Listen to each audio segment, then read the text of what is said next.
কিন্তু চীন জাপানের মানুষ নাক বোঝা বলি ওরা কোনো জায়গায় নাক গলা নেই, এই জন্য ওদের এত উন্নতি। মবেশ, জি বড় ভাই। তোর একটা জিনিস দেখাতে নিয়ে আসলাম। কি বড় ভাই? দাঁড়া, সামনের দিক তাকা, দেখ এটা কি বলতেন, কি করবো? বড় ভাই মনে হচ্ছে এটা বরস। এই তো মাথা ঠিক ধরেছিস, এটা বরজ বানাবো। শোন, আমার এই জমিটা তো অনেক উঁচু জমি, কিন্তু জমিটা ফেলানো রিস। তা চিন্তা করলাম এরকম জমিতে তো ভালো বরজ হবে, তা বরজ বানালে একসাথে ইনকামও হবে, আবার কিছু লোকের কর্মসংস্থান হবে। হ্যাঁ বড় ভাই, এখন তো পানের দাম খুব। অনেক দাম না? আমার একজন বললো, পরামর্শ দিলে যে পানের দাম অনেক। আমি যেই চিন্তা করলাম যে পানের দাম অনেক, তাহলে তো আমার কিন্তু ভালো ইনকাম হবে। হ্যাঁ ফেলে রাখবো কেন জমিটা? এইটা চিন্তা করেই এই বরজটা বানাচ্ছে। ভালো হয়েছে না? হ্যাঁ, খুব ভালো হয়েছে বড় ভাই। আচ্ছা, তোর কাছে একটা জিনিস আমি জিজ্ঞাসা করি, দেখি তোর মাথায় কিরম বুদ্ধি।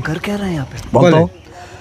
বাংলাদেশের মানুষের উন্নতি হয় না, কিন্তু চীন জাপানের মানুষের তর করে বিশাল উন্নতি হয়। এর কারণ কি বলতেন দেই? এই সামান্য বিষয় বড় ভাই আপনি বুঝলেন না? ওরে, আমি তো কি বুঝি না বুঝি এটা তো বড় বিষয় না, সেটা তো আমার মনে আছে।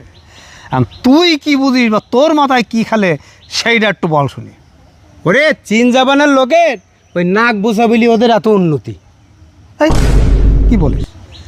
নাক বুসা বলি উন্নতি? বুঝলাম না। বুঝলেন না? এই বাংলাদেশের মানুষের নাক উঁচু, ওরা যে কোনো কাজে এই নাকটা আগে দিয়ে নাক গলায়। কিন্তু চীন জাপানের মানুষ নাক বোঝা বলি ওরা কোনো জায়গায় নাক গলা নেই, এই জন্য ওদের এত উন্নতি। তো দারুণ বলেছে। জি বড় ভাই।